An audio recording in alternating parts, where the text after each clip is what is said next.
তো বলে নামাজ না পড়লে কি হয়েছে? ইমান। ইমান বলে ঠিক আছে। যে নামাজ পড়ে না, ইসলামে তার কোনো ভাগ নাই, কোনো হিস্সা নাই, তার কোনো অংশ নাই, তার কোনো দাবি নাই ইসলামে। অতএব ৫ ওয়াক্ত নামাজ পড়বো তো ইনশাআল্লাহ।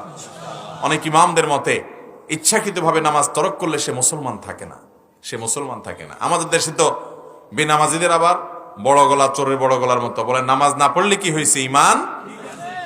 ইমান বলে ঠিক আছে।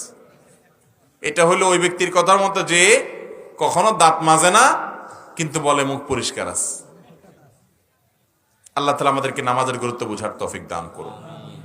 ভাইরা আমার, মুসলমান কখনো নামাজ ছাড়তে পারে? নবী করিম সাল্লাল্লাহু আলাইহি সাল্লামের যুগে কোন মুসলমান, এমনকি নামকেও আস্তা মুসলমান যেগুলো মুনাফিক ছিল, ওরাও ৫ ওয়াক্ত নামাজ পড়তো, ওরাও নামাজ পড়তো। তখন নামাজ পড়লে তাকে মুসলমান মনে করা হতো, নামাজ না পড়লে মুসলমান না, সেটাই মনে করা হতো।